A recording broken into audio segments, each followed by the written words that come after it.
guys. We're getting set up. Hey, how's everybody doing? We're back. You let me know in the comments that we're hearing me, that we're seeing me, that all things are going as expected, but I'm trusting that I'm seeing you guys in the chat, which means you're probably hearing and seeing me. Let's hope. Things generally go smoothly with our live stream. I shouldn't say that. I should never start a live stream by saying things generally go smoothly. But they do kind of generally go smoothly. We'll see. I hope everyone's good. I hope everybody's sort of music making lives are going well. I've had a fun little sort of 12 hours, 20 hours, I don't know.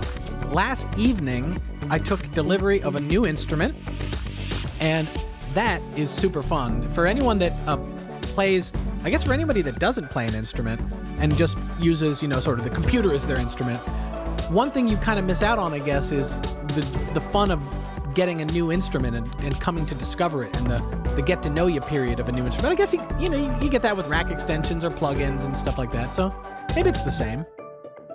It might be the same. But anyway, that was yesterday. I got a new instrument. I spent the evening. You can see me doing this, which means it's a string-based instrument. But I spent the evening having a little get-to-know-you session with that. And then this morning, a friend and colleague, Wendy at Reason Studios, did a little project with me where we were trying something out, sort of making music on the fly and trying out a new idea that she's working up. And that was super fun as well. Just kind of, you know, you set your alarm for 6 a.m., you wake up and start making music. I actually usually am not most creative at that hour, but it was actually a fun time to sort of be like, oh, okay, I can be creative at, you know, sort of rub your eyes and just start being creative.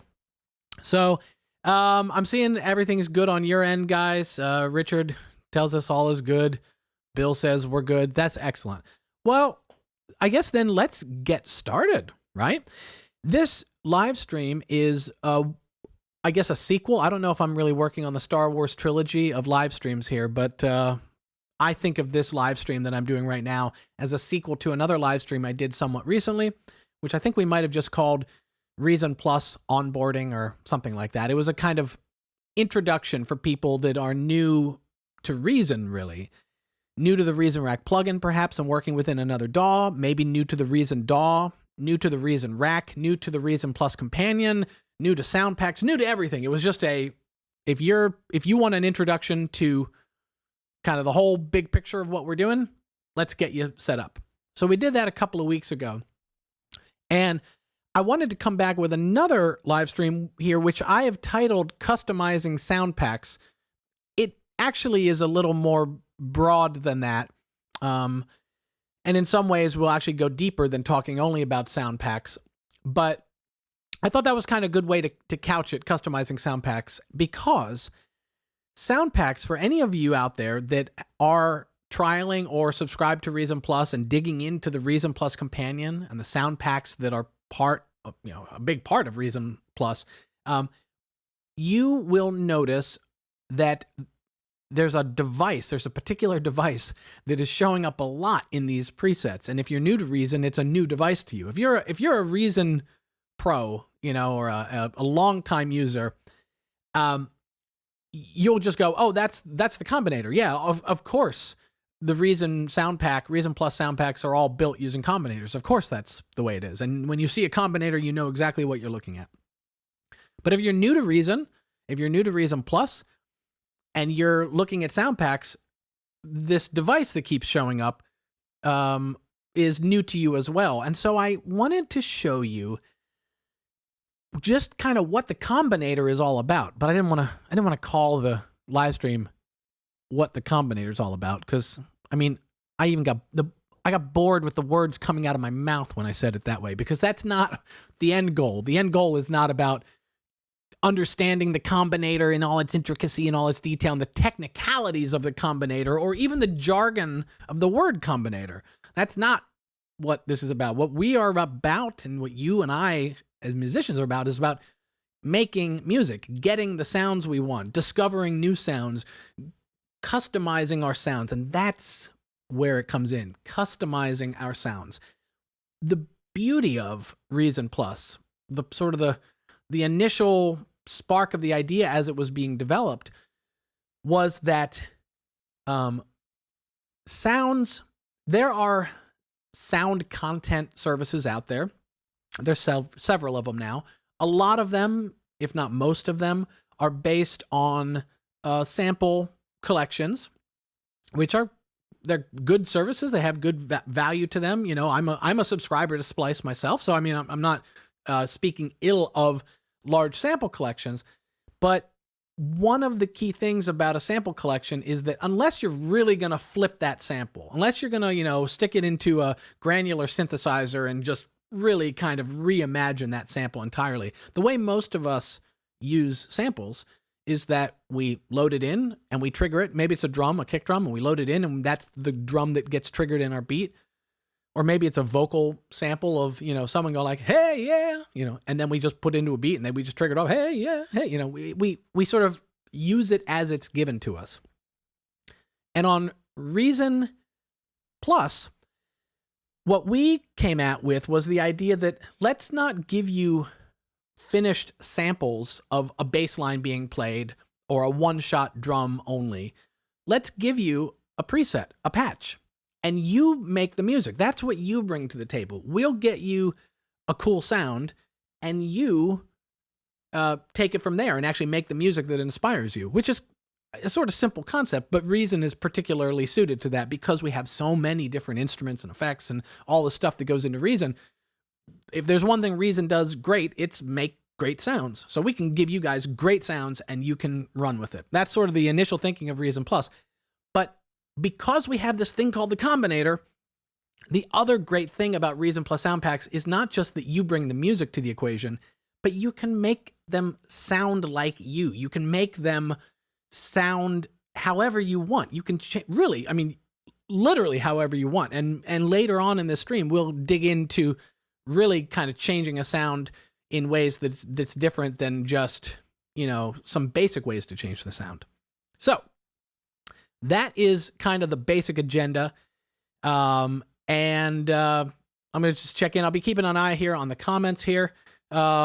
Requests for Combinator 2 would be awesome. I don't think I'm speaking out of turn to say I think that's being looked at. So, keep your eyes peeled in the future, I guess. How's that for a not real tease? I'm not in part of the development, so I'm promising things that I don't fully know. But yeah, we're aware. I think a new Combinator would be great too. So, okay, let's talk Combinator for a second, because I'm dropping this word Combinator. And like I said, if you're new to Reason and you're new to Reason Plus, you might be asking yourself, what is the Combinator? But if you've been installing Reason Plus sound packs and playing around with Reason Plus sound packs, you're seeing this device a lot. You're seeing it a whole lot. In fact, actually, if I just quickly switch over to Reason here, I have a sound pack that I'm browsing here. And if you look at the sound pack, I'll zoom in for a second. See, all these patches end in .cmb. So we've got, I don't know what there are. Let's say there's about 10 patches in this sound pack.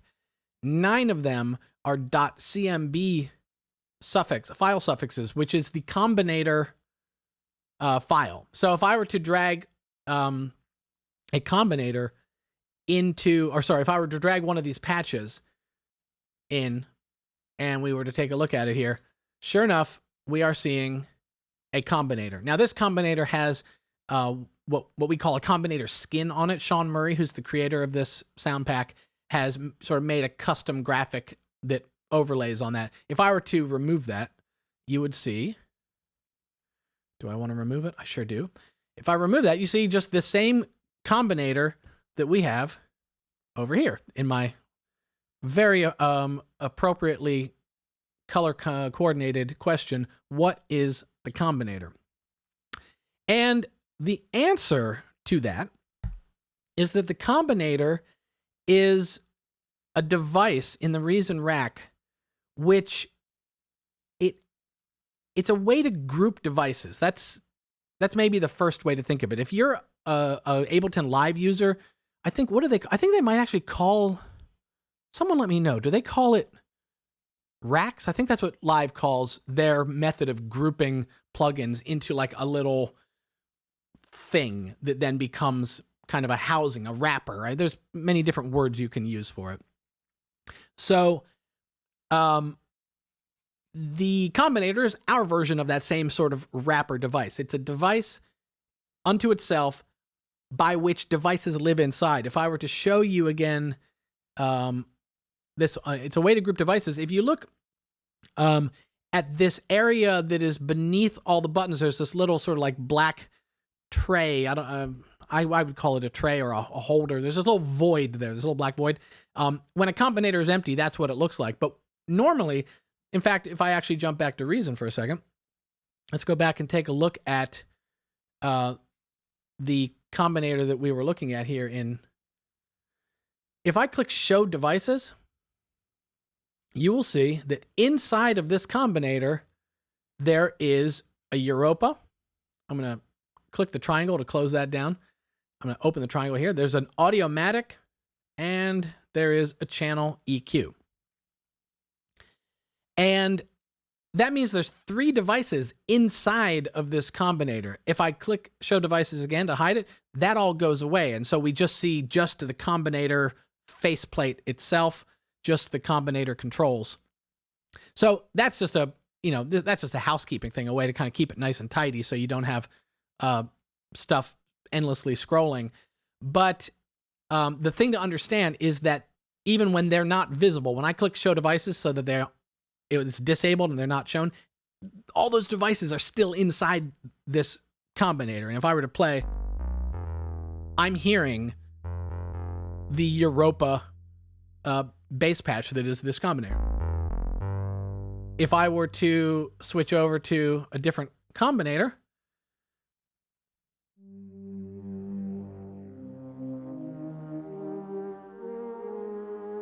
now I've got the whatever is in this. I don't, maybe part of the beauty of Combinators is I don't actually need to know. If I'm just strictly thinking about music, I don't actually need to know what's in this Combinator. But if I want to know, I can. I click Show Devices, and here we go. This is made using a grain synthesizer. There's an Audiomatic. There's some EQ going on, and then there's a delay. So that's the first thing to understand. The Combinators are ways to group devices. You put lots of devices into a Combinator, and you've simplified sort of their grouping. There's other advantage to that, which means, and this is why Reason Plus sort of is built off of this backbone, is that if it's easy to group devices, it's easy to then create a preset of that device group. So if I wanted to make music with you, and I wanted to send you my bass sound, I don't have to send you, okay, so I'm using a Europa, and here's the Europa preset, and I'm using the Audiomatic, and here's the Audiomatic preset settings, and here's my grain preset settings, and then you got to add a mixer and make sure that, I don't have to sort of coach you through creating the same signal chain as me.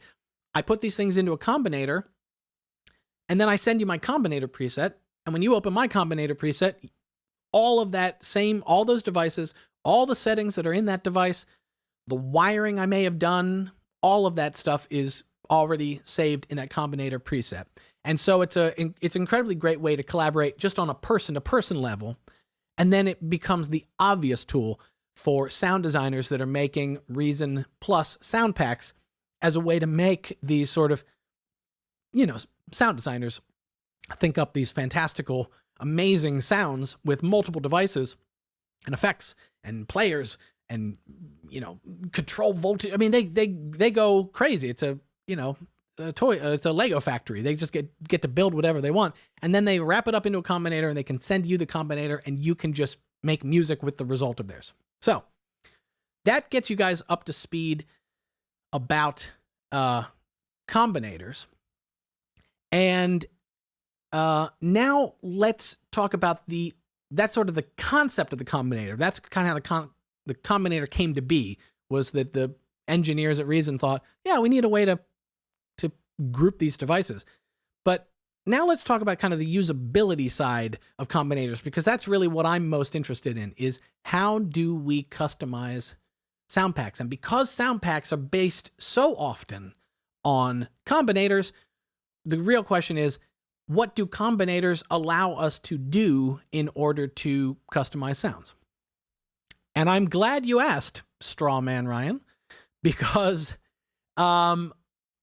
we have knobs on the front of the Combinator. If I jump over, let's instead of using the Combinator I was using, let's go into a Reason's sound packs and let's load something else. Like we'll go into Liquid City and here, let's load this one. So you can see the sound designer here has created quite a spectacular little backdrop for his. In fact, to make the I'm going to do this. I'm going to remove the backdrop again just to make the visuals really clear for you guys to see this Combinator in its default state. So let's take a look at what the sound is. Cool.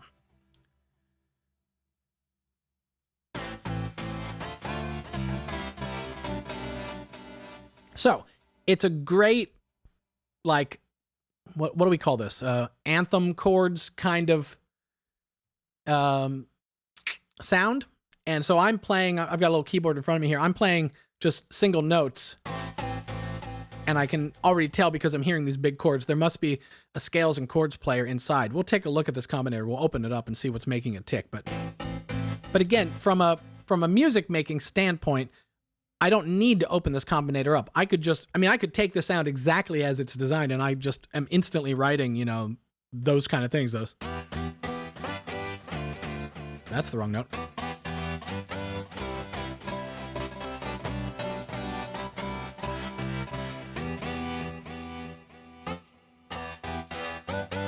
So, yeah, my imagination's already going. I'm just kind of, I'll just end the stream. I'll just go make that song now.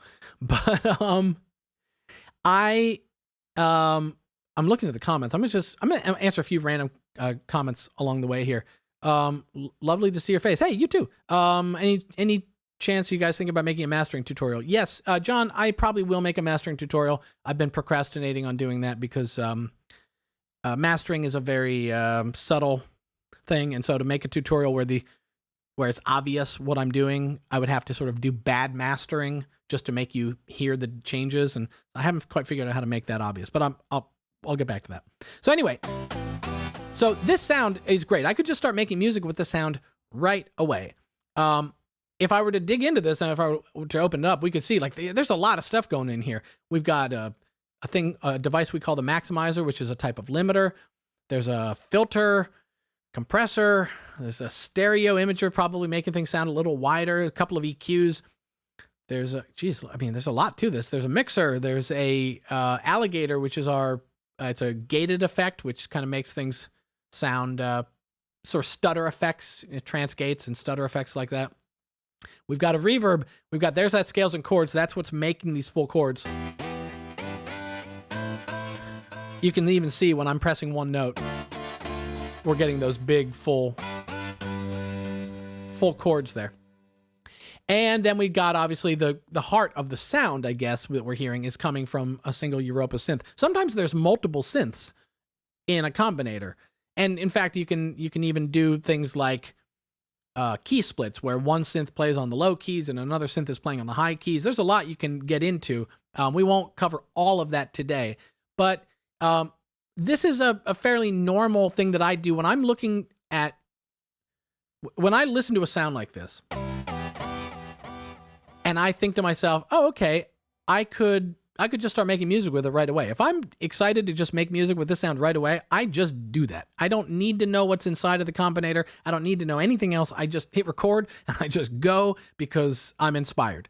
And that's totally fine. So don't think by me poking around that that's necessarily something you need to do. But if I'm coming at this from a standpoint of like, I like this as a starting point, and like I was saying, that's kind of the cool thing about Reason Plus sound packs is that they are both final destinations if you want to make music with them, or they are starting points if you want to sort of begin your own sound design process of tweaking the sound and customizing it from a great starting point. And so if I want to do that, if I hear this and I go, oh, it's close, but I wonder what else I could do. I wonder how I could modify this to maybe more of my liking. Sometimes I'll do that. Sometimes I'll poke in just to kind of see what's happening here. And it's just good sometimes to get a little bit of a, an orientation because, and this is why, because on the front of the Combinator, there are 4 knobs and 4 buttons. And these 4 knobs and 4 buttons, if I were to just temporarily load a different, what do we load? Let's load pumped chords. If I load this, and again, I'll remove the backdrop so it's a little clear to see. You can see that there are different knob, I assume so. We'll find out when we go back. But you'll see that there's different knobs that have been activated here, different buttons that have been activated, different knob settings, different knob labels. This is a sort of an open canvas that a sound designer can actually use to decide what controls they are going to give you over the devices that are inside. So if I go back to this one again, yeah, so there's different, these labels here, that other patch didn't say Gator. So whatever this knob does, it is for something related to Gator. We're going to figure that stuff out using our ears. But what basically inside of this Combinator, I'm going to pop it back open again. And the sound designer is able to use the Combinator, to program the Combinator is actually what we refer to it as, to program the Combinator so that these knobs and these buttons are assigned to control the knobs and the buttons and the various things on the front panels of the synth, of all of these devices. And they become macro controls, if people are familiar with the term macro controls, where one knob can control one thing inside, and it saves you having to kind of open up and scroll down and find that specific knob, or one knob can control multiple things. So you can be turning one knob and you can be, a filter can be opening up to sound more bright, while a distortion is also turning up to become more crunchy, while the reverb is turning down so that it becomes less much. Like you can sort of decide that this one knob is going to have all sorts of things happen inside of the Combinator, or this one button is going to have one thing happen. So you could, just looking at this, for example, this phaser button, let me zoom in a little bit in my stream here so you guys can see a little better.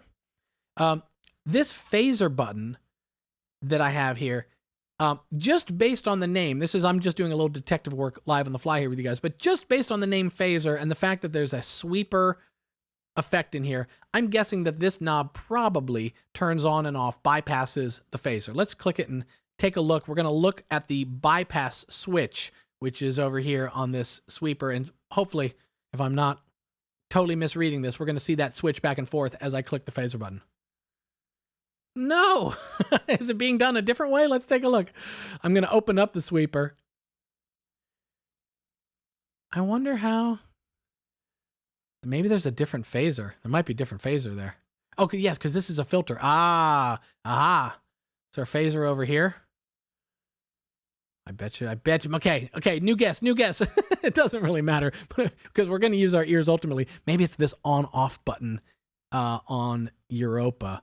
I'm going to pull down here. On-off button. Don't make a liar out of me. Let's see. I'm going to scroll up for a second. Turn off the phaser. Good. Okay. The on-off button, make sure you guys are seeing that. It turns off. Okay. So the flanger is... the phaser, button is controlling this on-off switch on Europa. So anyway, all of that is just to say that these knobs and these buttons can have control of one parameter inside the Combinator, one device inside the Combinator, or it can have control of multiple things. But the best way to discover these, and this is why I was saying you don't have to pop open the device, you don't have to start using your detective work and figuring things out. You can use your ears. You can just say, like, I'm going to turn this off and try and listen to what changes in the sound. And based on the sound designer's name of calling it a phaser, I'm going to be listening for the characteristic sound of a phaser or a flanging type effect.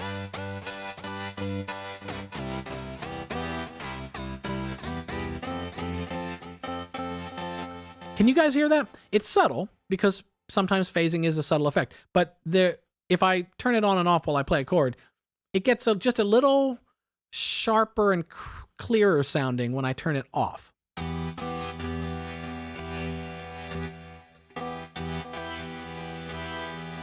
You hear that? You'll probably hear it a little more as we dig into some of these other things. So then there's these other, let's go to this one here. This button here called delay. I can just turn this on and off and hear what the difference is. Do you hear that delay? I'm hitting the note once, and it's all those echoes are coming from the delay. And so if I turn this off, I'm expecting that I might hear that go away. Yeah. Now there's another little delay in there that the sound designer hasn't given us access to. That's probably a delay that's on the synth itself, the onboard effects. But this one takes care of that main delay.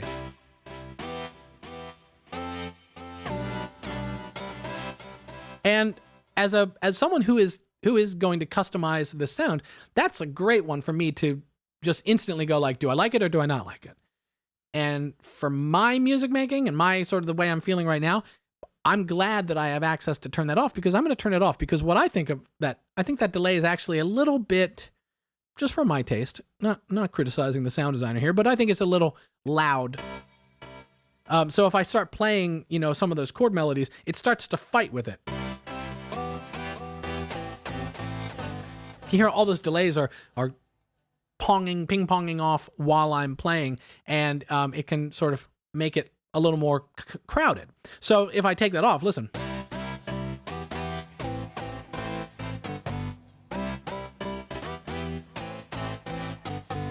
If I tried to play something similar to that with that on, a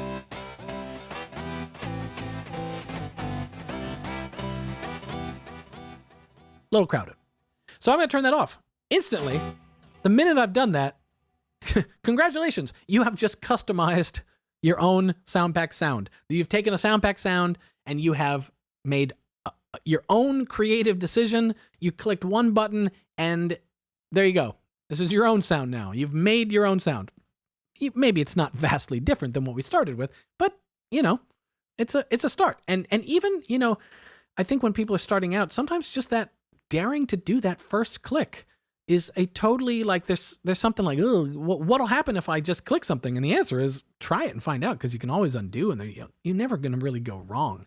So, Ian asked a good question, so I'll bring this up here. Ian says, are you playing in time to the tempo delays that they're synced to? It might be better if you do. It's a good point, and no, I wasn't. So what Ian's question is about is when I was demonstrating how the delay fights with...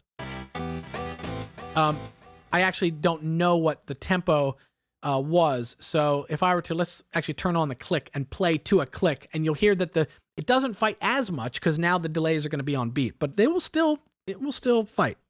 Let's just do this.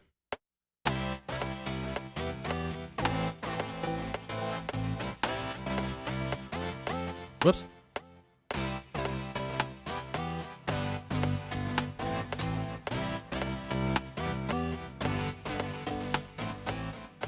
So now it's on beat, but it doesn't, my same issue of it kind of being a little loud, it still holds true. So if I play it now without the delay on,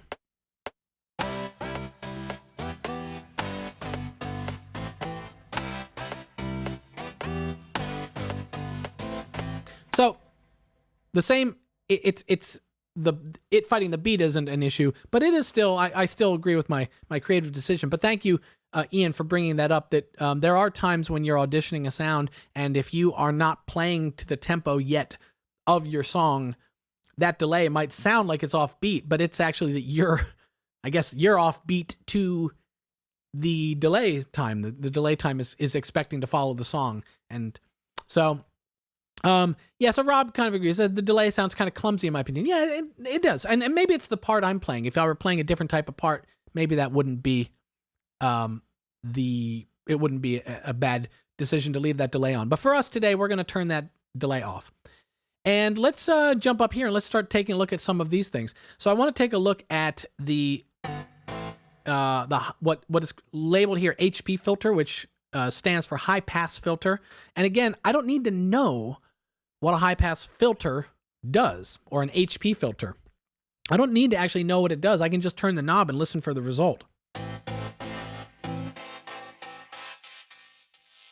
I hope everyone is able to hear that. If you're not able to hear the difference there, then please see a doctor. It makes the sound way, way thinner.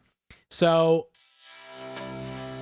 I'm seeing a question, by the way. David Henerato asks, what pack is that? And the answer, David, is it's called Liquid City. And knowing the kind of music you make, David, yeah, you want to check that one out because it's got your sounds in there.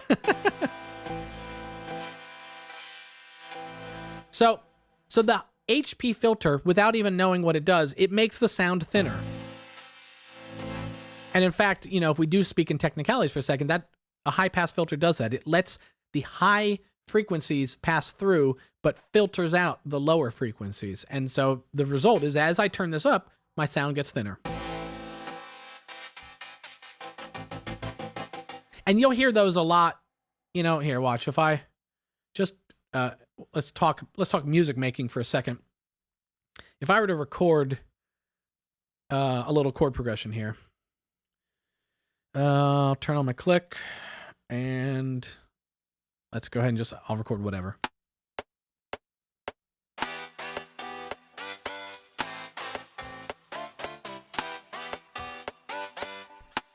Sure.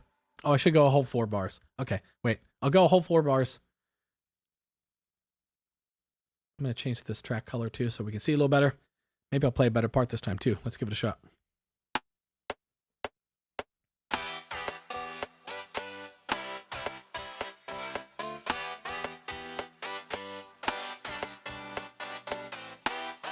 I did not play a better part, but it's fine. It will work for my demonstration here. What I was going to say is, when you've got chord progressions like this, a very common thing with high pass filters is that you'll hear them sort of in like build-ups. They create tension. So they do like,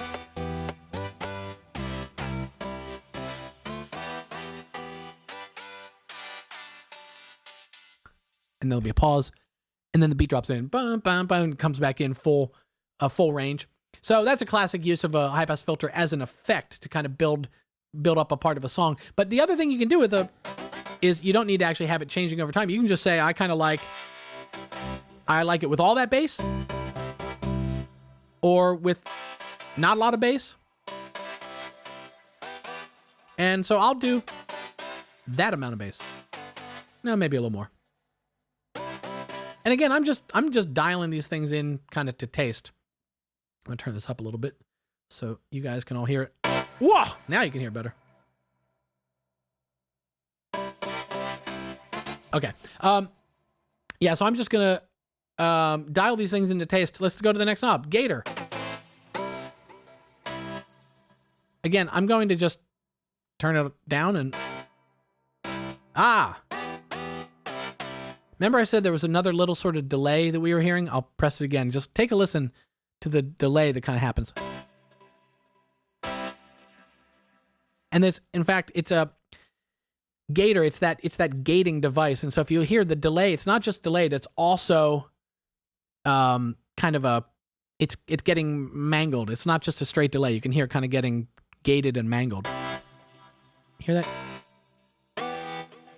It's got a little kind of, I shouldn't be trying to make scat sounds of a gate effect, but you hear it? Anyway, I can just go ahead and decide, do I like it? Do I like all of it? Do I like a little of it? Do I like none of it? And again, I'm going to go with none of it. And cool. Now let's take a look at this one here. LFO filter frequency.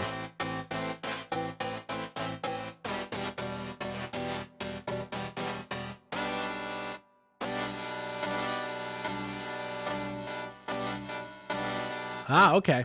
So if I hold down a note, do you hear that little pulsing that we're getting? These two are related to each other. LFO filter frequency and filter LFO rate. Rate means speed, so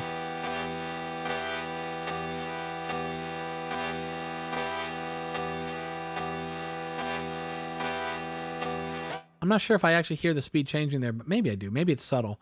But then if you listen to that pulse while I hold it down, if I turn this knob down,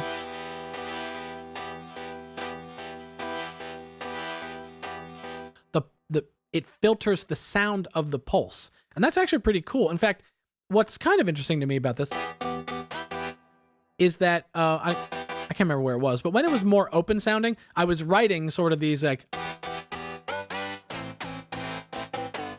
those sort of things. I don't know what we call those. Like they're like Avicii chord progressions or something. I don't know where these first started being used, but these big anthemic chords. So this sound is drawing me to play that way. The minute I start exploring holding down a note and that pulse with the filter kind of turned down,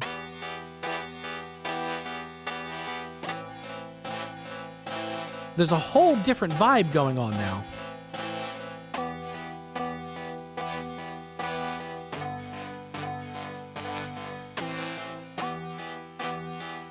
Right?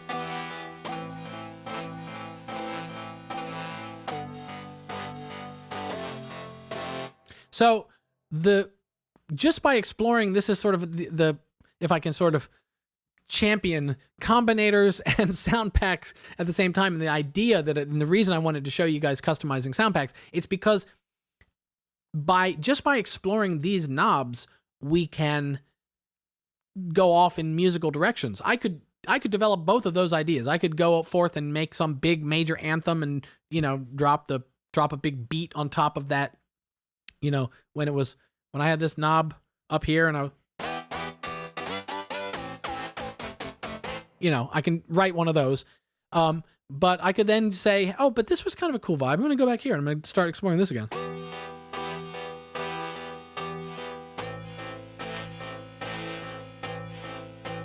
And so that would, where I go with that is I start going like, oh, maybe I'd put some piano on top of that and maybe some more like atmospheric drums. I don't know. It's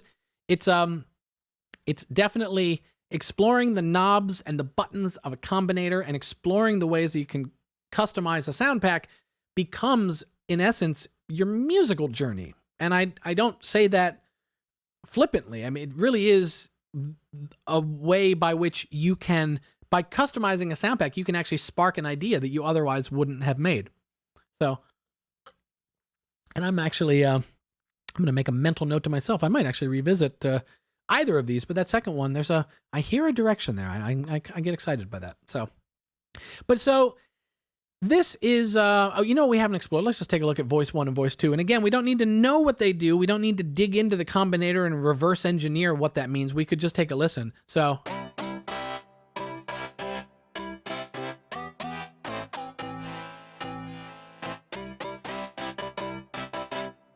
I'm not sure I hear what they do.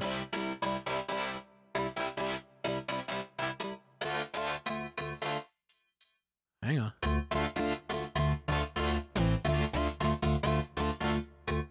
Okay.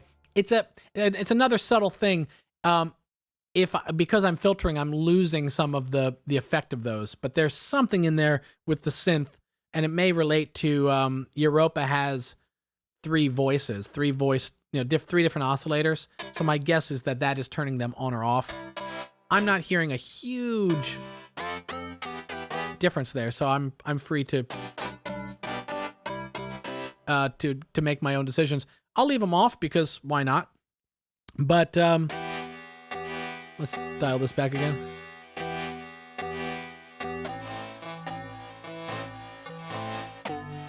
So there we go. We now have a combinator, or we have a sound. Let's not even use the jargon element of it.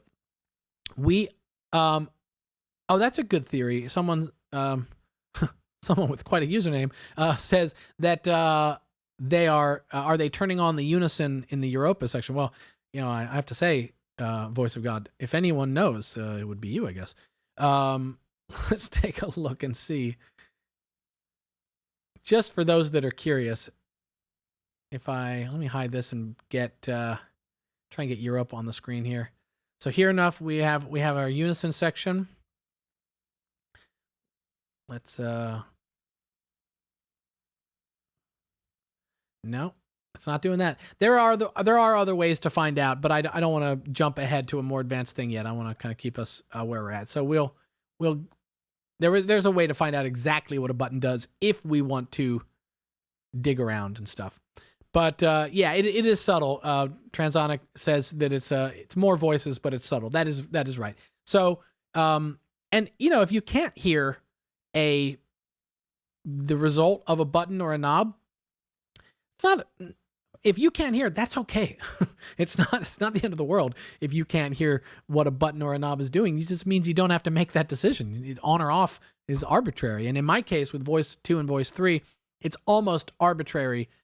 Maybe if I were really kind of concentrating and trying to appreciate the subtle characteristics, or maybe as my song starts to develop, maybe the subtle characteristics actually become more consequential, and I suddenly go, oh, it actually needs that extra voice to be just a little bit fuller, or we want to get rid of that extra. Those subtleties can make themselves known to you as you go on in your music making process. But if you don't hear a major difference, you don't have to worry about that knob. Then it's not a decision you have to make.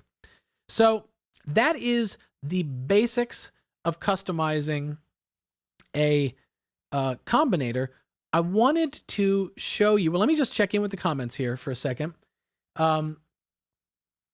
Transonic Regime says that he spent hours just tweaking settings on sound packs.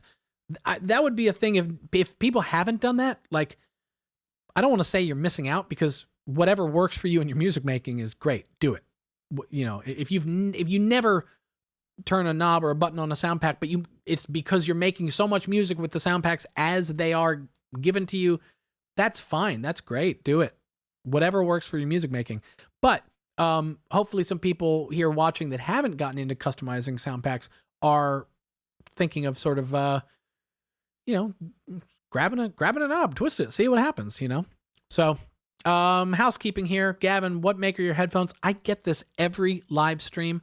These are made by, I think they're called Masters and Dynamics, or Masters. I think that's it. Masters and Dynamics. And I'm a big fan of them, so I'll give them my unsolicited endorsement. So, looking through a couple more comments here. So some people, take this. I always reset a patch on my Europa. So some people do that. They'll reset, go back to a complete blank canvas and build their sounds themselves. And Marcus, if you're one of those people, that is a totally cool way to work as well, too. Some people like to build from the ground up. I'm personally someone who likes to kind of start from a starting point that has already inspired me. And so I really gravitate towards this method of working with sound packs and then adjusting them to my liking. So let's look at another example here for a second. I was going to, I wanted to show you one. There's one I actually had in mind specifically. So I'm going to back out here, and I'm going to go into my packs. And I wanted to show you, where is it? Oh, it's in here, Latin House. If I go to presets. So just a couple things to note here. I said that that most of Reason Plus is combinators. You'll notice this particular sound pack only has, I think there's only one combinator in it. So not all sound packs are all combinators. Some are just single devices. So, if we were to drag in one of these single devices here, we'll replace our combinator. So that's just a Europa patch. That's what that sound is in that sound pack. But there is a combinator here. And I wanted to bring this one in because this is an example of the way that different sound designers approach the sounds they design differently. What you'll notice off the bat here, or maybe you won't notice until I say it, but I'm going to say it, so buckle up. Here it is. What you'll notice is that there are 4 knobs labeled sustain, delay amount, LPF, and HPF, which again, we don't need to know what they mean, but you'll come to understand over time that stands for low pass filter and high pass filter, which again is that way of making something sound thinner or more muffled. But then look at this. Look at our row of buttons here. Button 1, button 2, button 3, button 4. Now, what does that mean? Does that mean that they don't do anything? Probably. It probably means that the sound designer who made this piano combinator didn't assign things to this to the combinator. So these buttons just don't do anything. So sometimes you're going to come across people like the last one we did, where they had already, when they were designing their sound, they chose and they did use the programmer, and they set up these macros so that knobs are controlling things inside the combinator and buttons are turning things on and off inside the combinator on devices inside the combinator. And other sound designers will do some or none. And so you'll come across one. And this is one where a sound designer did some things. He gave you some control over sounds. So let's take a listen to, so it's a piano. And it's got, so I'm noticing there's that delay. It's got a knob called sustain, and it's got this high pass and low pass filter that are sculpting the sound. So, if I want to go about customizing the sound, I would, I probably actually start with the high pass and low pass. So I'm going to just show you what they do on their own.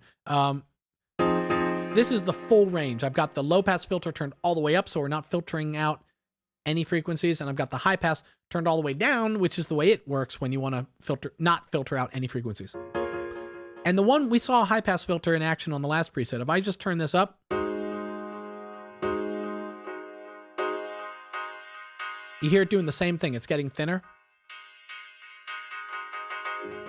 If I turn the low pass filter down, you're going to hear what it does. We're back to being full range now. And I'm going to turn this down.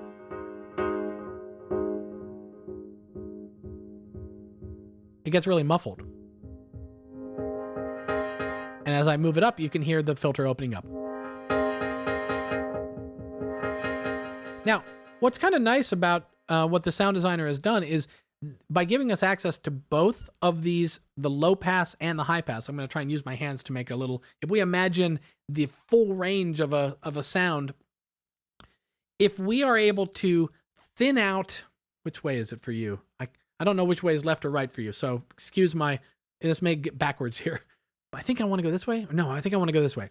If we're to filter out using a high pass filter, the low frequencies, and we're going to filter out with a low pass filter and make a little more muffled sound, what we're actually doing is we're creating another type of filter. It's called a band pass filter. And the reason it's called a band pass filter is that we've actually created a narrower band of frequencies. We've chopped off the top and the bottom, and we've created this more narrow band of frequencies. And band pass filters, or the effect of hearing something that's been band passed, if you will, is it's very often a way that things can sound more vibey. So like this, wait, no, I want to be this way. This sounds kind of vibey, but it just sounds thin. It almost sounds like I don't know, like an old time film or something. It's almost too vibey, too extreme on its own. And similarly, if I go back here to, that's kind of too much on its own too. Sometimes the right sounds can be, but watch what happens if we actually find a middle ground for these two things.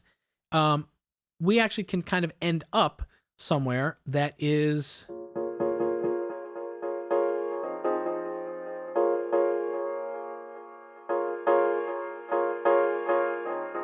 it's like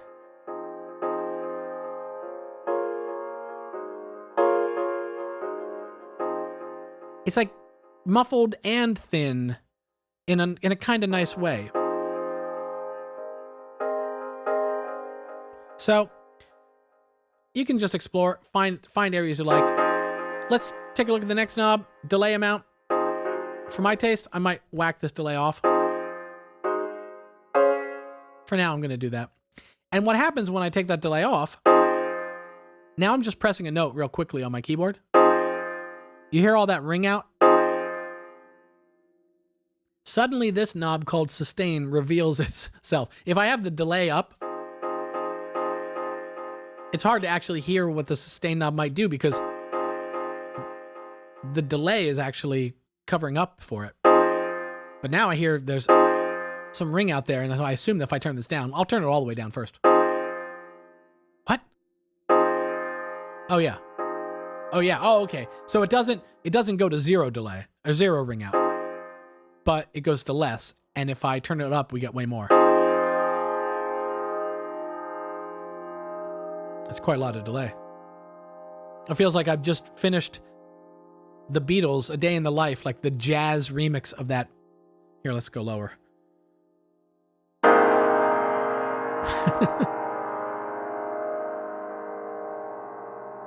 There you go. It's without everything else in A Day in the Life and some jazzy 7th chord. Okay, but anyway, let me turn that sustain down. Okay. And bring my notes back up. So I can dial this into taste.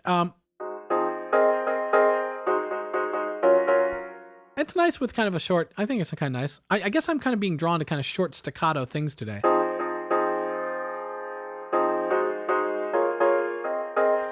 But, all right, so I'm going to roll back. Maybe even a little more of that high pass. But again, you should be getting the process here. I'm just dialing things into taste and to see kind of what I like. I might want to, for a vibey thin sound like this, that's sort of like we're classically in the territory of sort of like hip hop beat sort of vibes. And if I were to even, let me go in, there's a sound pack called Hip Hop Drums, which has,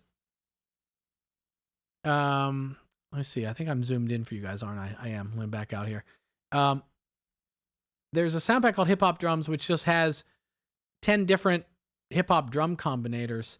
And, I mean, gosh, I'll just pick one at random here. And if I hit play, it's got this button on here called Drum Sequencer. If I turn that off, we don't hear anything.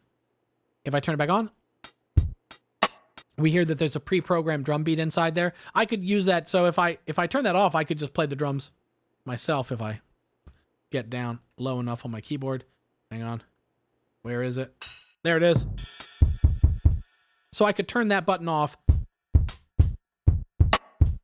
and program my own beats, or I could turn it on and let it give me the beats. Because I'm doing a live stream, I'm going to let it do the beats. But one of the nice things about these is if I just load up a different one here,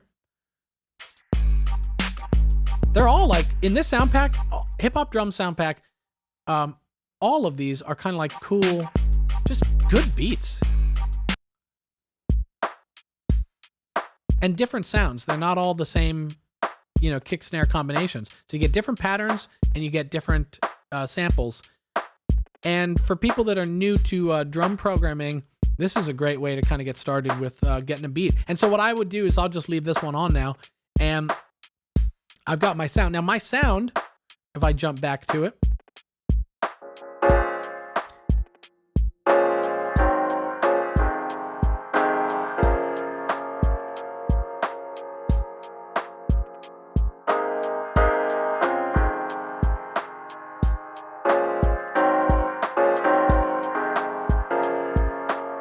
you can see how in this process now, I've kind of tweaked my sound a little bit, and then that led me to wanting to put a little hip hop beat on, and now the beat itself is actually causing me to create a part. So I'm actually, let's just throw this down for whatever it's worth.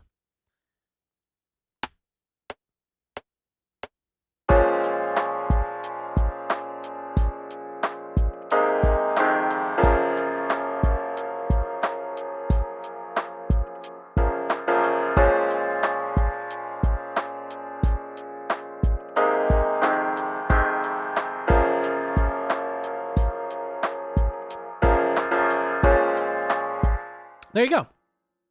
And I could, if I wanted to now, we could actually explore the, remember I was saying these hip hop drums all have really good patterns. We could put a different pattern under, see what it feels like. Maybe that's, oh yeah, see?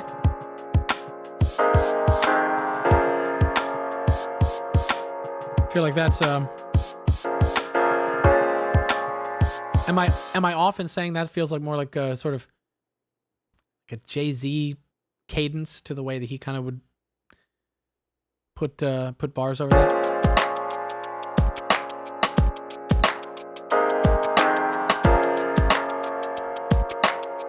Let Let me tell you, Jose, you will never hear me rap. There are things I will do for the audience's enjoyment. Rapping will probably never be one of them because things live forever on the internet, and nobody, Koichi, wants to hear. No. Oh, I see. Oh man, you guys, you really are. I know. I'm tempted because I like to amuse you guys, but I also I don't think I could ever live with seeing that ever again. So we're gonna spare me the embarrassment of that. There is a story. I'm gonna now tell a totally random story, and I'll tell you to watch a documentary. There's a documentary called "Something from Nothing: The Art of Rap." And it's done, I think Ice-T was part of the production team behind it. Tells the story of the development of hip-hop. It's fantastic. If you've got a Netflix or a Hulu or a Peacock or an HBO, whatever it's on, if you've got it, that is your evening, make some popcorn and watch it. It's a fantastic documentary. But there's a cool story someone tells about when early in the early days, they bought a record that had one of the first rap songs on the A side of the record. And then on the B side of the record, it was a thing called the do-it-yourself version. And it was just the instrumental. They took the rap off of it. And it was just the instrumental beat. But they loved that it was called the do-it-yourself version because it's like a challenge. Like, yeah, you rap, you do it. And what they said was they got the record, they listened to it, they flipped it over, the do-it-yourself side. Him and his brother put the needle down and started playing it. And suddenly they were like, oh, this is really hard. It's just like, it's really hard to actually come up with something.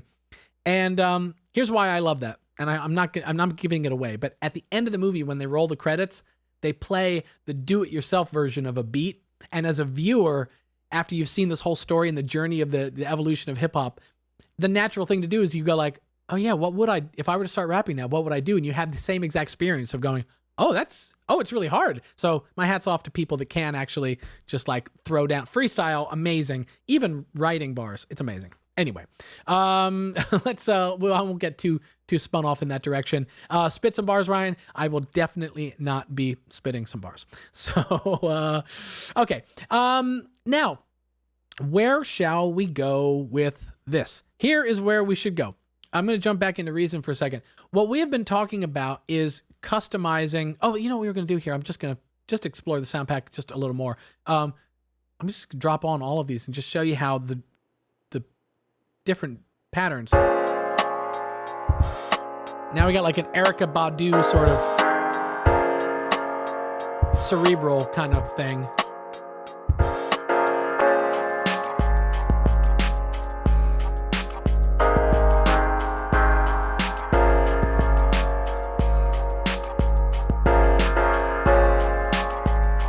I mean, I just like all of these.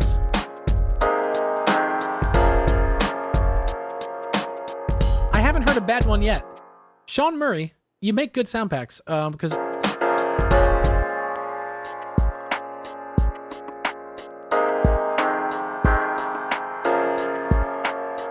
they're just all good. So let me just show you one other thing.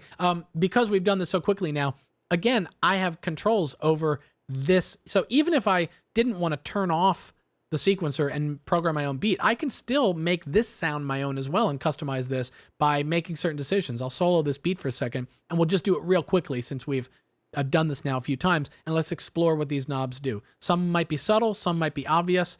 Let's just check it out. Okay, main reverb. Let's look at that first.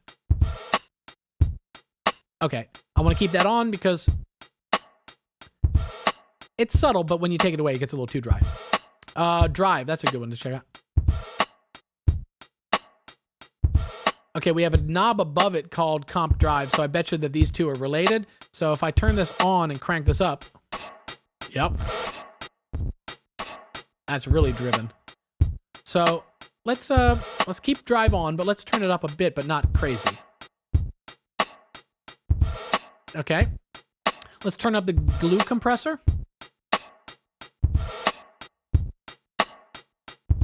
Again, it's another type of compressor. It's just making it hit a little harder and squish a little more. And lo-fi filter, let's see what it does. Ah. That sounds like it's doing a lot of things. It's not just a regular high-pass filter. See, when you turn it way up, it sounds like it might just be a high-pass filter, but there's more going on there. Because here it's, I don't, and this is the beauty. I don't have to know what it's doing. Whatever it's doing, I just listen to the sound. I care about the result of it. And for me, let's bring it back in with the piano. I'm going to find an amount of lo-fi that I like.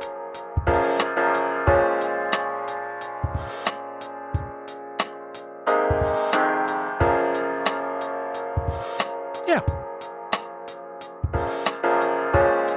So there you go. That's, again, doing that a little bit faster for you to kind of see that it's very natural and organic to just sort of load up a patch, start turning knobs, pressing buttons, listen, what is that? Oh, I like that. Oh, I don't like that. More of that, less of that. And you're off and running on your own sort of modified version of the sound. So let's talk about another way to customize sound packs. I'm going to jump back and just take a look at the comments here. Koichi thinks we need a sax chop. That's probably true. Get on that, Koichi. Eric says, do more tutorials. Eric, what am I doing right now? Well, I mean, it's kind of, it's not, I know what you mean. I'm going to do more, Eric. So hooray. Voice of God says, it reminds me a bit of filters on old Akai samplers. That could be true. Those had very characteristic filters. And yeah, lo-fi, whatever that lo-fi filter was, that definitely had vibe to it for sure. Someone says here, Hotwire says, a freestyle about pencil cases, you can be the Dr. Rex. I feel like that's a pencil reference that I should understand, and yet I don't. But that's okay. Fun fact, when I was a kid, I actually used to collect pencils. And I had no access to any pencil worth collecting. So I was collecting the regular off-the-shelf pencils. I mean, I was a kid, but I'd be like, oh, Dixon Ticonderoga 1388-2 soft. That's good. That goes well with my Eberhard Mongol 484. You see, I'm not kidding. I really did collect pencils. I know the model numbers. So anyway, that's just adding to my long list of blackmailable, embarrassing facts about me that you guys can use. Giuseppe says, hi from Italy. Hi, Giuseppe. You made it not too late. There's never too late a time to join us here. So let's talk about another way to customize sound packs. And to do that, let's take a look at another sound pack. I'm going to go into the companion here. And I was just saying to Wendy earlier today when we were making a little music project together, that sometimes when I'm browsing, I don't know if you guys do this on Reason Plus and in the companion, I tend to I shop with my eyes. I just sort of go like, oh, that's a cool sound pack. Let me take a look. Like here, this is a great example. Like Sonic Synth Adventure just caught my eye just because it's colorful. And so it just made me go like, oh, hey, look at that. So I don't know. That's like normally when I'm sort of teaching audio production and the technicals of audio, I always tell people, don't mix using your eyes. Don't set the EQ in a way that you are setting it going like, well, it looks right. It must be right because it looks right. Like you always use your ears, never use your eyes. And then when it comes to sound packs, I think it's totally okay to totally use your eyes and just see something and go like, that looks interesting and make that. I mean, what else are you going to use? You're just looking at a bunch of covers. But anyway, let's just take a look and some of these we'll preview.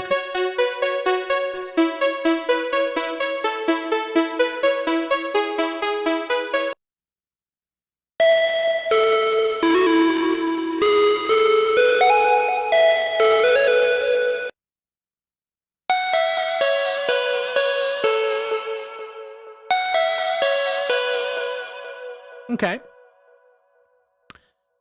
Yeah, this is as good as anything else. I've actually already installed this sound pack, it looks like. So I can just go ahead and, ooh, there's a little something missing. I can go ahead and open it up here in Reason. Do I have, oh wait, I got to switch here. Oh, let me make sure I'm actually bringing you guys with me. I'm trying to like drive the car and look out the window at the same time.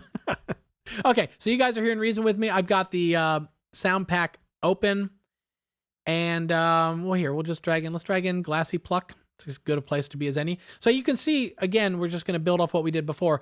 You can see that Sean Murray is our sound designer. He's put a little custom backdrop on here so that we all say his name. But he's given us access to some things, and I could go about customizing this just like I had before. Pull that down, square level.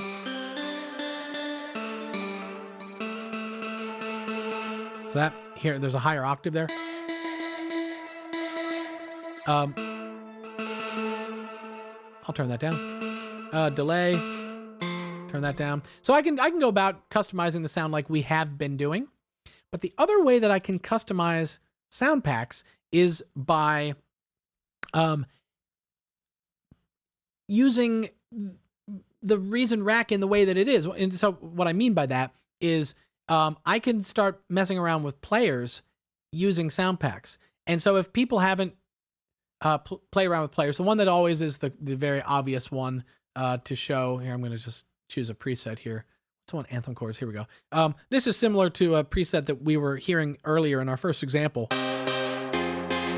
It just creates these big sounding chords from single note input. And by simply adding a player above this Glassy Pluck sound, I'm already customizing the sound in a way that's above and beyond what the sound designer itself gave me access to. Question I just want to answer real quick. So does each pack have around 10 presets? I think that's around is the perfect word there to use. There's around 10. I think most of them have about 10. Some go over that. A couple I've seen might have like 8, but by and large it's about 10. And the thinking behind that is that it's like enough to accurately represent a genre or a style or a vibe without actually overloading you. Sometimes, I know myself, when I'll install a new plugin or a rack extension and it comes with 4,000 presets, it's like, at some point, maybe I'll go through them all, but I probably have never gone through them all. And I usually never make it further than about 15 into any patch browsing thing. I don't know. The way that I work is I hear something and I start making music with it.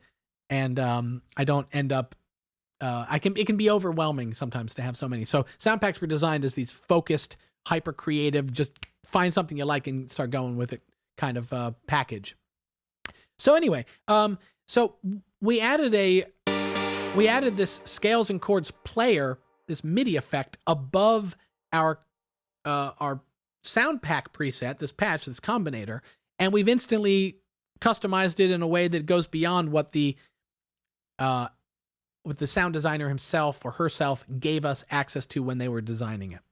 So I'm looking at, there's a little bit of a discussion about sort of, I think what's being talked about is, yes, dragging and dropping devices. And so just I think what we're talking about is when I created this player, I dragged it above my combinator and it sort of automatic. There's a serialization that's automatic. If I wanted to, not to go off on a whole tangent here, but if I wanted to add a reverb after the sound, if I just drag it beneath it, now there's a big reverb there. And again, that is, I've added a player above, I've added a reverb below, and I've got this sound that is customized based on a Reason Plus sound pack preset. I'll go ahead and delete my reverb. And there's already reverb on that sound, so I needn't do more of it. Okay, so the scales and chords thing, that's one way we can go about customizing our sound. The other thing we can do, if we wanted to go a little bit deeper into sound pack customization, is that if I were to actually open up this, if I click show devices and I go inside of this sound pack, what you can see is that this sound is made from a Thor synthesizer, and Thor is one of our semi-modular, it's referred to as a semi-modular synthesizer, It's got a lot of modules. It's got a ton of knobs. It makes a lot of cool sounds. And it's making the sound we're hearing now. But one of the things we can do on a sound pack to customize it is we can actually change the instrument, which is at the heart of this sound. So I could drag in another, since it's on my mind, if I take algorithm in the Reason browser and I drag it over top of the Thor, which is inside this combinator, and I let go, now I've got a it's got everything else going on. How do I describe? What I'm trying to say is this polar, the echo, the delay, the reverb, all the things that were built into the sound by Sean when he was designing it are still there, but I have access to new sounds as sort of the fundamental sound. So I'm going to drag back in my algorithm, and I'm going to go and I'm going to take a look at, I could change presets. What's a good one to go with? Glass Monarch, maybe? I don't know.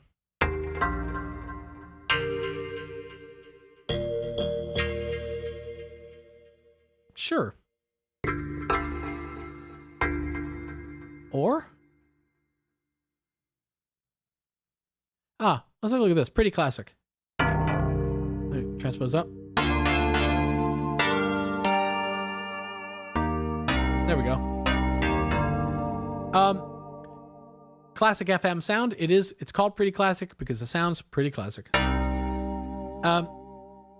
But let me, actually here, let's, for a second, we're going to repeat all of this here for a second, because what I'm going to do is let's compare where we started. What was it called? Was it called Glassy Pluck? Was that what I was on? I think that's what I was on. Yeah. This is where we started. And let's go back. Let's do it quicker this time. I'll go to Instruments. I drag an algorithm over the Thor. I click the Browse button. I go to Plucks.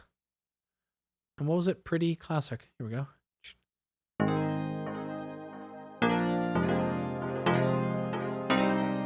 That is, now I can undo, just toggle back and forth. So by just swapping that instrument, we went from this to this. Whole new sound. And we can go further with it. Now that we're inside, we have dared to click that Show Devices button and pop open the hood and dig into this combinator's internals. We could go ahead and do some other stuff, like we could use the randomizer. We could actually now we're taking a combinator, or excuse me, a Reason Plus sound pack preset. We've swapped in a algorithm preset, and now we're going to customize that even more. Let's play with level and mode and the randomizer and just see what we do.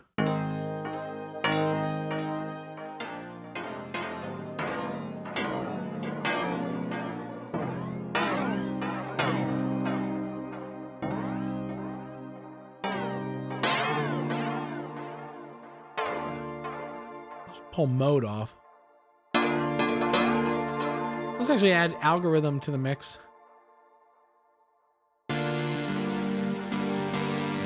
Yeah.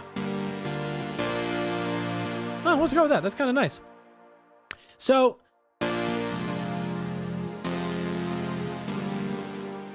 now the other thing is that when you do this, when I've swapped devices, some of these knobs may no longer, because we've changed the device, whatever these knobs were assigned to, some of them might work, some of them might not. Let's just see what happens. Do we still have control of our delay? Yep.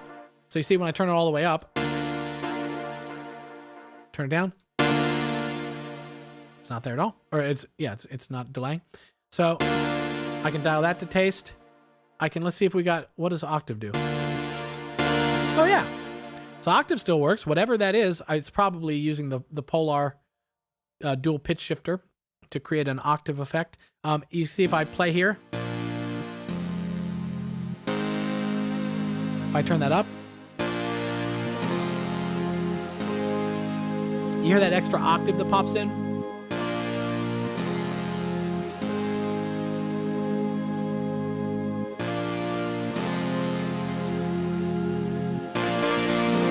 So I can dial that into taste, figure out where I like that. I don't, maybe not full up, but somewhere in the middle.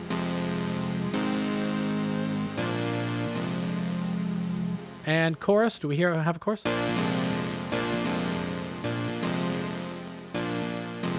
Do you guys hear it? I don't hear it. That probably, my assumption is that might have been the chorus that was part of Thor. And since I've replaced Thor, we aren't turning on or off Thor's chorus anymore because it's not there anymore. So let's take a look at cutoff. Do we have cutoff, or is that? Nope. Do you hear it? Do you hear it? I don't hear it. I don't hear it. So we don't have access to cutoff anymore. Now, is that a bad thing? Not necessarily. We've gone in and we've customized the sound, so we lost some of those controls.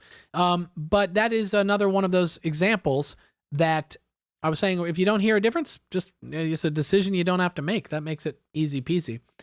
So just looking at some questions here. Grateful says that they'd like to see a tutorial to understand how to build combinators.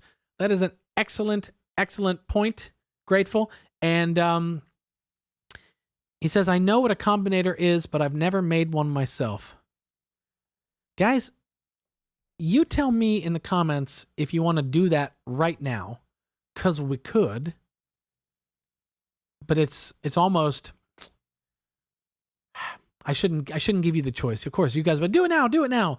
But if I were to do that, I almost think I could either do it as a tutorial, which I'm planning on doing, a tutorial on how to build and program combinators, or I could do it as a whole separate live stream where we just build combinators and get into that.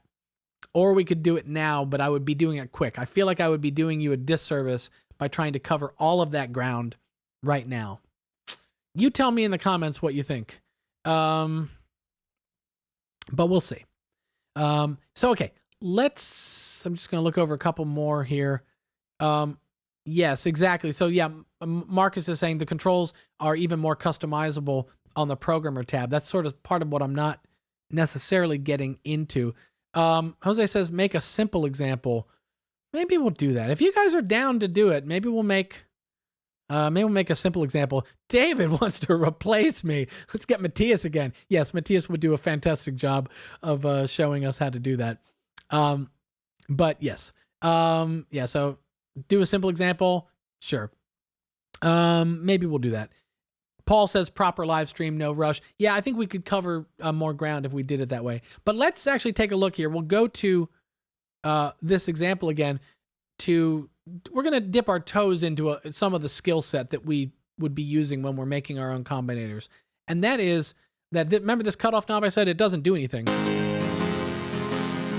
At some point, it probably controlled some filter somewhere, but we don't have access to it anymore because we've replaced. It was probably a filter on Thor. We replaced Thor, so we lost that macro control. Not a big deal. It's just that's what happens when you swap instruments inside of a combinator. Some of the things that the macros were addressing are no longer being addressed anymore. But let's say we like the idea of the cutoff, and we'd like to put one back in. And since we're already under the hood here, we've kind of already gone down this road a little bit. We could put in a filter. So if I go over to my effects section in Reason and I grab a sweeper modulation effect, which has filters in it, I could drag this into my signal chain. And remember when I was saying how the devices are serialized so that something beneath another device comes next in the chain. And hopefully I'm not about to make a liar out of myself. If I were to drag this underneath the algorithm, we should. Yeah. You see, we are instantly hearing the effect. Algorithm is now running into this sweeper effect, and it's set up by default as a phaser. But let's actually change it to be a filter. And let's just set up our filter for kind of just a basic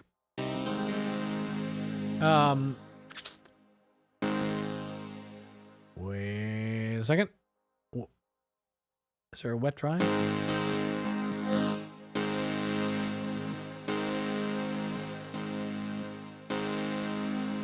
Why don't I hear a ton of filtering there? Dare I look at the back of the rack? See, this is what I was wondering. It's maybe. Let's see. I'm going to look at the cables just for a second here. Audio output goes into sweeper. Output goes onward. Oh, that should be okay. All right, guys. What have I? Oh, you know what I'll do here? Let's make this more straight ahead. I will use. I'll switch to this filter for a second.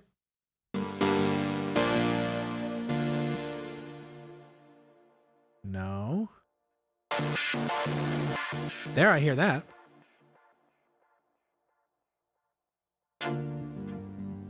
I hear that too. Okay, good. Okay, cool. So,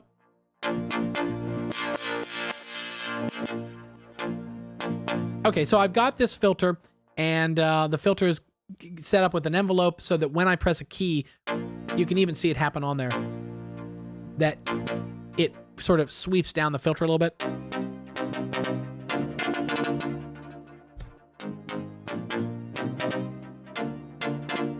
Is that my keyboard? I think my keyboard's starting to... Yeah. Oh. Controller keyboard, you hear that? I'm getting multiple triggers on my keys. Well, time to consider replacing it. But anyway, okay, so I've got this control, this frequency knob here. That is similar to, if I jump back up to the top of my combinator, see this cutoff knob. What would be nice is if I could actually sort of resurrect this. Right now, this doesn't do anything. But I could choose to assign this knob to this frequency knob so that when I move this knob, I get control of that same parameter. And I do that by delving into an area of the combinator, which is called the programmer. Programmer sounds complicated. It's not that complicated. I'm going to show it to you right now. First thing I'm going to do is a little bit of housekeeping. I'm going to call this sweeper. And the reason I'm doing that housekeeping and calling that sweeper is because when I click the show programmer button, I'm going to zoom in here so you guys see it.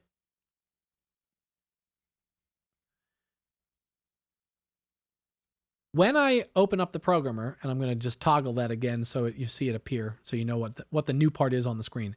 See that, all that sort of that blue LCD area? What the programmer is showing me is on this left side, I'm seeing every device that's inside my combinator. So I've got a device here called synth. If I were to rename this here and call that algorithm, you can see in the programmer, it has changed the name to algorithm. So the tape, whatever I double click and name a device and rename its tape, I could call that, you know, I don't know, pad tie. It sort of sounds like a pad, sort of. If I do that, it changes up here. So whatever I call that, that follows over here. Now I see I've got a sweeper, I've got channel EQ, channel dynamics, pitch, tape echo, and verb. And remember I named, I'm going to scroll down here a second. Remember I named this one sweeper? We could call this something else again. Call it filter effect. If I jump up here, here it is represented inside of the combinator programmer. So that's part one of the programmer, is every device that you've got in your chain. And the other part, if we jump all the way over to the other side, the right side of the combinator, we have a column here for the rotaries and the buttons. You see there, rotary, that's knob, just a fancy name for a knob. Rotary 1 through 4, that's rotary 1, 2, 3, and 4. And button 1, 2, and 3, 4. Button 1, 2, 3, 4. Just left to right, makes total sense. And then you've got these columns here for target, min, max, and all that stuff. And what that means, let's just go ahead and assign one. This is rotary 1. It's the first one on the left side. So I'm going to go to rotary 1, and I'm going to click on the target. And because I have selected my filter effect, that was the sweeper filter that I have down there. For rotary 1, I can choose a target. And these are all the settings that I have access to. These are the knobs, buttons, and settings that are part of the front panel of the sweeper. In fact, if I see if I collapse that, now you can, oh, you can't because I got to zoom out. Let me zoom out for you guys. Hang on. back up a little bit here. Pull this up. Now you can see the programmer section and sweeper at the same time. So all these knobs, drive, frequency, resonance. If I go into the target section and I take a look, I'm going to find filter drive. There's got to be a resonance setting. Reso, there's resonance. And what was the other thing? Oh, frequency, which is, where is that? Frequency. Oh, frequency. Yep, it's abbreviated. But so those knobs, they're all represented here. If I go to the LFO, I've got these controls here. These are represented in the front panel as well. I've got, if I go to another section like enabled, that enabled target is this bypass, this on-off switch. So just to make it obvious, I've now assigned a target. I've said that I want rotary 1 to control the enabled switch on the sweeper, which I've called filter effect in my programmer. And now watch what happens. If I move this knob, you see as I move the knob back and forth, you're going to have to look with your eyes back and forth between me moving the knob and the bypass switch is now moving in sympathetic, sort of in parallel. What's the word? It's moving along with my knob. Now it's a little weird to control a switch with a knob. So that's not exactly something I would do often, but sometimes. But let's assign the, what was it? Was it frequency? That's what I'm looking for. So I'm going to assign now, it's the same thing. Rotary 1 is going to control the frequency knob of my sweeper. And as I move this now, you can see again that the knob is moving inside the combinator. The device inside the combinator is being controlled by my cutoff knob. And what I've done is I've basically resurrected this control. So now I've got access to that and I can go ahead and customize it again. And I can say, like, for example, if I want a more muffled sound, maybe I want more of that octave sound. If I want less of a cutoff, maybe I dial that back.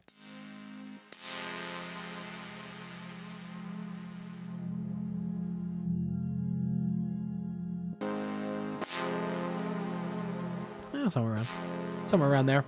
So anyway, now that is, you can see we're getting a little deeper into customizing these sound pack sounds. We're no longer using the macros that have been assigned by the sound designer when they created the sound pack. We're actually diving in and taking control and saying, okay, what synth is in there? Oh, a Thor. I'm going to make that an algorithm, and I'm going to customize that algorithm preset. And I'm going to bring in my own filter effect, my sweeper filter effect, and I'm going to assign that my own knob. I'm going to take knob 1, and I'm going to assign it using the programmer to control a knob on my sweeper. In my case, I made knob 1 control the frequency cutoff, and now we've done something that is so far beyond even where the sound designer was imagining the sound going. This sound that was once called Glassy Pluck sounds entirely different than it did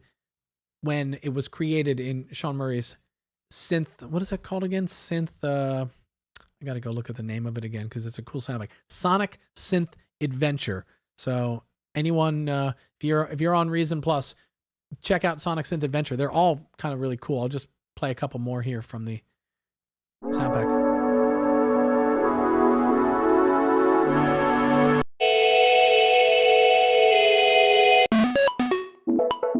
Ooh, that's cool. Wow. That last part actually sounds like a new PlayStation boot up sound or something. Ooh, I like that. Anyway, guys, I think that probably is where we're going to leave it today. I hear you on wanting to get some tips about building combinators, and I think we should do that, absolutely. But what I wanted to do today, and I don't want to like snow everybody, you know, the worst thing you can do when you kind of throw a bunch of information at someone is to then throw a ton more at them when they're just like trying to kind of grasp what they what they have already been going over. So we'll probably do something else with combinators and going deeper into combinators. We just dipped our toes into the programmer here today and showing how you can really kind of go in and target knobs and create the macros yourself. You can go way deeper with it. We probably will go way deeper with it. I was telling you also the things combinators can do, like creating what's called key mapping, where you are playing one synth down low and another synth up high inside the combinator. You know, when I play a keyboard, the low keys control one synth and the high keys control another synth. So we'll do that. But today, the key thing today is to understand that Reason Plus presets include most of them. I don't know what the percentage is. Most of those presets in Reason Plus sound packs are combinators because, like I was telling you, these combinators allow you to group multiple devices. And so it's very natural for a sound designer to do that, to say, I want to have this synth and these effects, and I want to run it through a compressor, and then I'm going to EQ it. I'm going to put all that into a combinator.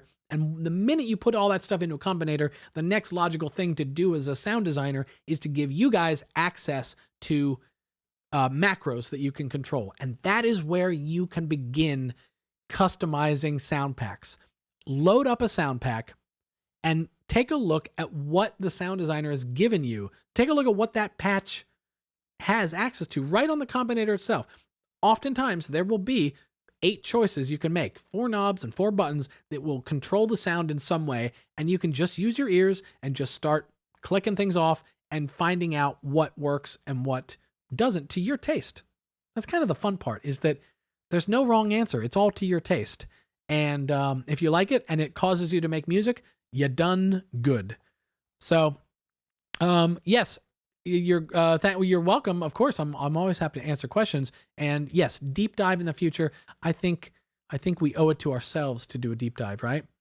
And yes, Marcus, that's a good way to think of it. This combinator that we've been talking about all day is a modular synth rack. It is. It's I've got these racks behind me. It is a rack inside the rack, if you will. It's sort of maybe a weird way to think of it, or a totally correct way to think of it. I get what you're going at there. So absolutely. Casey, this is just a good point. Yes. What's rough is when you're trying to make a song and you get lost in CVs and combinators. Yeah. CV cable routing, it's super powerful and super fun to do in Reason. It's different than the creative process. I don't know if it's left brain and right brain. I don't even know if I subscribe to the left brain and right brain theories of like the way that stuff works, but it definitely feels like when I'm playing with sound design and combinators and getting into the nitty gritty of cable routing and CV cables and all the real kind of hardcore Reason stuff, that's different than my creative brain, my creative process. And so I tend to do one or the other. I'll have evenings where I just am playing around with that stuff, but I don't make any music that night. I walk away with maybe some presets I save, but I definitely often don't result in making music. And nights when I'm making music, I tend to to operate off of, in Reason Plus sound packs, those macros, those knobs and buttons. I'll tweak those, and I don't often go under the hood and dig into those devices because I want to kind of stay in that creative flow. That's the way I work. Everybody works differently. What works for one person isn't right for everybody, but that's how I work. Casey, Reason the bomb. I agree. I'm just taking a look here. David says the combinator is a good way to start ideas for sounds. I agree. Setting aside time for designing is key. Yes. So David sounds like he is similar to me, that he's does those as separate activities. And Transonic says, I like combinators because I can layer sounds using only one lane of MIDI. That is also true. There's another thing. Maybe I'll get into this, not today, but when we do a Combinator live stream, you can actually chain combinators together. And oh, is that fun? Because you can take one Reason Plus sound pack combinator and another Reason Plus sound pack combinator, load them into a rack, and there's a little advanced trick you can do where you can cable. You do the cabling on the back of the rack. You run some cables between the two, and now, again, you're using one lane of MIDI, but you're playing both of those. And since both of those combinators have tons of devices inside, you can create massive sounds by taking one massive sound, another massive sound, putting them together and getting a colossally ginormous massive sound. It's a fun one. I'll show you that. It doesn't take long to show, but it is, because it's a cabling trick, it's a little bit of an advanced concept. So I won't show that today. So one quick spin through the comments to make sure I didn't leave everybody out. I've got another list over here. Combinator the mixer, I need to attach mix channel. Okay, that's Mike Murphy. I see your comment about creating mixers and mix channels and stuff like that inside combinators. That is part of, we'll cover that in a deeper dive into combinators. So David says he knows that CV magic trick with layering combinators. Good. Yeah, I'll give a shout out to Chris Petty, who taught me that. Chris Petty is I believe he's a certified Ableton instructor now. He taught for a while at Dubspot in New York. He's done, I think he worked with Tina Fey and her Mean Girls Broadway show, doing a lot of live programming for her. Chris Petty's a Reason genius, and he taught me that one. So, okay. I think that's where we're going to leave it for today, guys. I hope everybody's had a nice time. I hope that you've learned stuff. Most of all, I hope that you have come away with this daring to try customizing your own sounds. That is really the thing.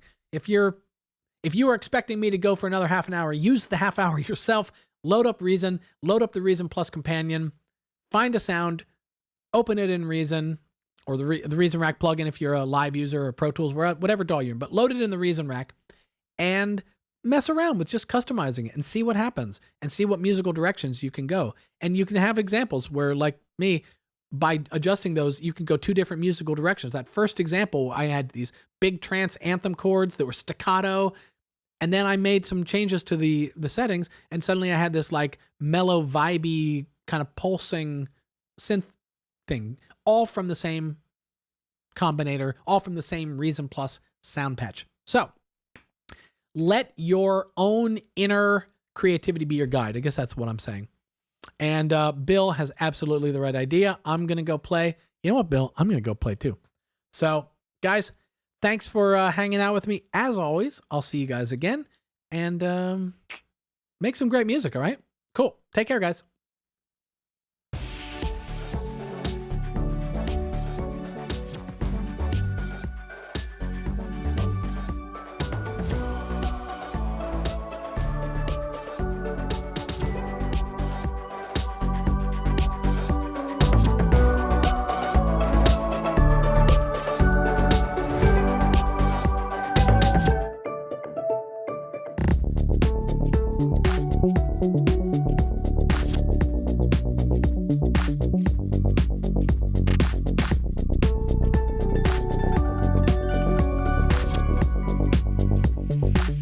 Thank you.